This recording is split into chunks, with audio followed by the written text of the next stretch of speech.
Hello বন্ধুরা, স্বপ্নের রান্নাঘরের তরফ থেকে সকলকে শুভেচ্ছা জানিয়ে আজকে শুরু করব দই সরষে ইলিশ। তো এখানে আমি নিয়ে নিয়েছি পোস্ত আর কালো সরষে আর সাদা সরষে, একটু রসুন, আর এখানে হলুদ, লঙ্কা, জিরে আর কাশ্মীরি লঙ্কা একটু কালার করার জন্য, আর এখানে কাঁচামরিচ আর দুটো শুকনো লঙ্কা, আর এখানে একটু গোটা গরম মশলা নিয়ে নিয়েছি, জয়ত্রী, দারচিনি আর ছোট এলাচ, আর এখানে একটু পেঁয়াজ ভেজে রেখেছি, সর্ষের তেল নিয়ে নিয়েছি, একটু টক দই নিয়ে নিয়েছি, আর কয়েকটা 6 পিস মতো মাছ, ইলিশ মাছ নিয়ে একদম লেবু দিয়ে হলুদ আর লবণ দিয়ে মাখিয়ে রেখেছি। লেবু দিলে মাছটা ভেঙে যাওয়ার ভয় থাকে না। আর এখানে ছেঁকে সর্ষেটা একটু ধুয়ে ছেঁকে নেবো, তার জন্য এখানে ছাঁকনির বাটিটা রেখে নিয়েছি। তা এবার প্রথমে করব সর্ষেটাকে একটু ধুয়ে নেব। এই বাটাবাটির পর্ব সব শেষ হলো, বেটে নিয়ে চলে এলাম। এবারে এখানে কড়াই বসিয়ে নিয়েছি, তেল দিয়ে দিয়েছি, সর্ষের তেল। এখানে আমি প্রথমে কালো জিরের ফোড়ন দিয়ে দেবো, শুকনো লঙ্কা দুটো ফোড়ন, আর এখানে আমি বললাম যে গোটা গরম মশলার ফোড়ন দিয়ে দিলাম। কাঁচা লঙ্কাটা আমি এখন পরে দেব। এগুলো একটু ভেজে নিলাম।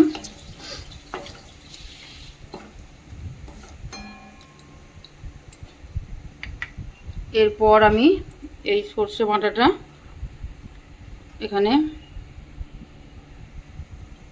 দিয়ে দিচ্ছি, কালো সর্ষে, সাদা সর্ষে আর একটু পোস্ত, এটা একটু জল দিয়ে ধুয়ে দিয়ে দেবো।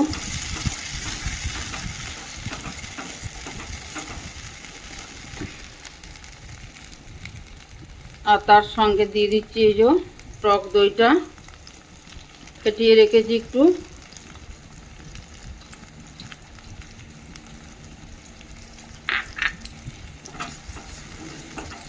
ভালো করে এর সঙ্গে মিক্স করে নেব।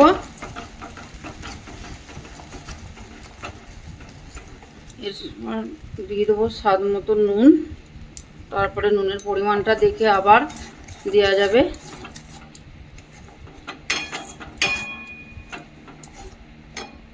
একটু ফ্লেমটা বাড়িয়ে দেবো যাতে মশলাটা একটু ভালো করে কষিয়ে নেওয়া যায়।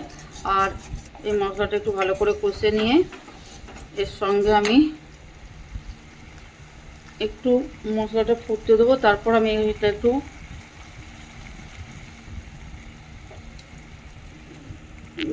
গুলে রাখা মশলাগুলো দিয়ে দেবো।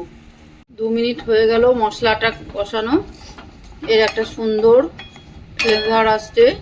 এরপরে আমি এখানে দিয়ে দেবো 1 চামচ চিনি। চিনি দিলে রান্নার টেস্টটা চেঞ্জ হয়ে যায়। কিছু কিছু রান্নাতে আমরা চিনি দিই, চিনি দিলে তার টেস্টটাই বদলে যায়। এরপরে আমি যে লিকুইডটা করে রেখেছিলাম, হলুদ, জিরে আর লঙ্কা গুঁড়ো আর কাশ্মীরি লঙ্কা একটু কালার করার জন্য, এটা আমি ভালো করে দিয়ে দেবো। তারপরে বাটিটা ধুয়ে আবারও একটু জল দিয়ে দেবো।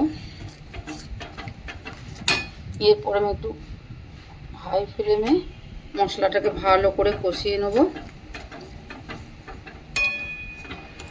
মশলাটা আমি একটু ফুটতে দেবো। আর এখানে আমি একটু রসুন নিয়ে রেখেছি, এই রসুনটা তোমরা দিতেও পারো, নাও দিতে পারো।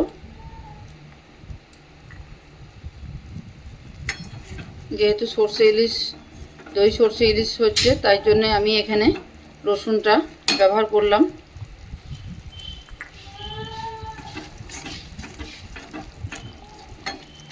এখানে ভালোভাবে মশলাটা কষানো হয়ে গেছে, মশলা থেকে তেল ছেড়ে দিয়েছে। এরপর আমি এখানে বাটি ধোয়া জলটাকে দিয়ে দেবো। যে হাই ফ্লেমে আমি এটাকে একটু ভালো করে ফুটতে দেবো, দিয়ে মাছগুলো বসিয়ে দেবো।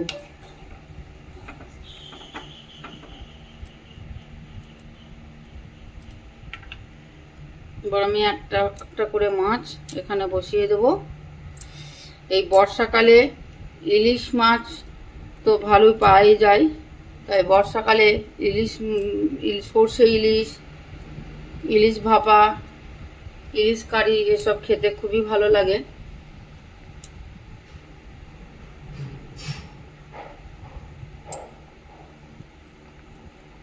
এই দিয়ে দিলাম। এরপরে আমি একটু জল দিয়ে দেবো। তারপরে এখানে 4টে মতো কাঁচা মরিচ নিয়ে রেখেছি, আর 2টো কাঁচা মরিচ আমি তো অলরেডি সর্ষের সঙ্গে বেটে দিয়েছি, এই দিয়ে দিলাম।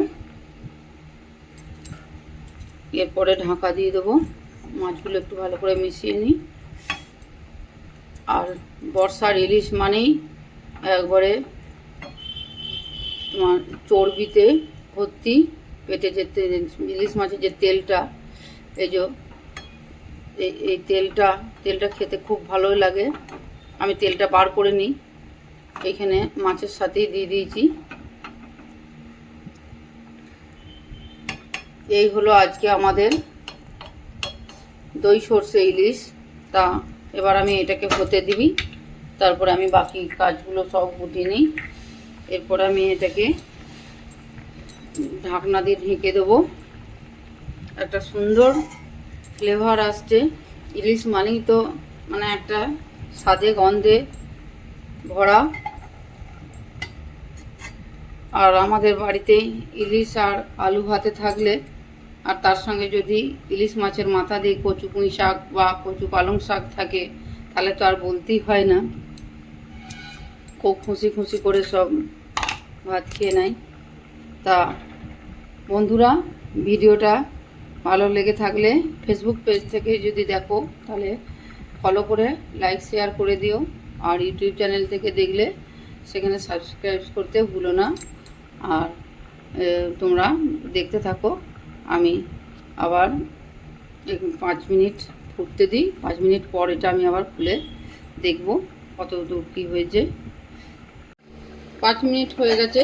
এবার আমি ঢাকনাটা খুলে নেব, দিয়ে একটু এপিট ওপিট উল্টে দেবো। একবার করে এগুলো উল্টে দিই। দেখুন খুব সুন্দর একটা কালার এসে গেছে।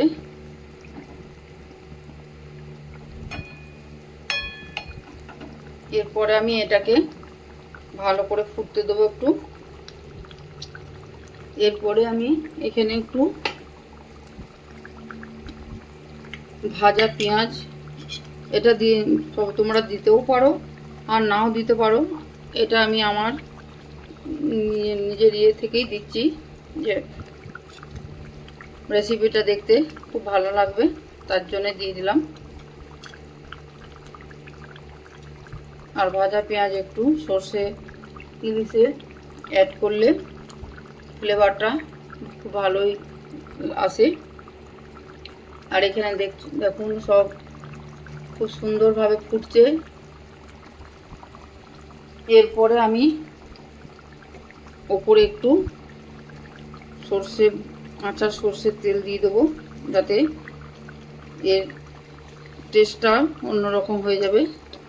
সর্ষে ইলিশের রান্নার পরেও 5 মিনিট নামানোর আগে একটু কাঁচা সর্ষের তেল দিয়ে দিলে ফ্লেভারটাও সুন্দর আসে আর টেস্টটাও সুন্দর আসে। আমি এবারে এটাকে একবার ঢাকা দিয়ে আর 5 মিনিট ফুটিয়ে নেব। তারপর এটাকে বন্ধ করে দেবো। এই আমার সর্ষে ইলিশ হয়ে গেছে। একটা খুব সুন্দর কালার এসে গেছে। একটা সর্ষে ইলিশ বললেই তখনই ভাত খাওয়ার ইচ্ছা এসে যায়। তা আজকে দুপুরে আমাদের রেসিপি হচ্ছে সর্ষে ইলিশ আর কচু পালং শাক, সর্ষে ইলিশ মাছের মাথা দিয়ে, আর আলু সিদ্ধ। আর আমি যেহেতু সর্ষে ইলিশ বা ইলিশ ভাপা করলেই একদম আলু সিদ্ধ করে নিই, আর তার সাথে একটা সবজি করে বানিয়ে নিই ইলিশ মাছের মাথা দিয়ে। তা এই হলো আজকে আমাদের দুপুরের রেসিপি। তো বন্ধুরা, যাদের খাওয়ার ইচ্ছা আছে তো আমার বাড়িতে দুপুরে চলে আসো। আর তোমরা ভিডিওটা ভালো লেগে থাকলে যারা ফেসবুক পেজ থেকে দেখবে তারা ফেসবুক পেজটা ফলো করবে, করে লাইক শেয়ার করে দিও। আর যারা ইউটিউব চ্যানেল থেকে দেখবে তারা আমার চ্যানেলটা সাবস্ক্রাইব করে দিও। আর তোমরা আমার পাশে থেকো। তো আবার অন্য কোনো নতুন রেসিপি নিয়ে তোমাদের সামনে হাজির হয়ে যাব। আজকে তাহলে এই পর্যন্তই। তো শুভ দুপুরের শুভেচ্ছা জানিয়ে আজকের দই সর্ষে ইলিশ রেসিপি এখানেই শেষ করছি। তোমরা সবাই ভালো থেকো বন্ধুরা, সুস্থ থেকো, এই বলে আজকের ভিডিও এই পর্যন্তই।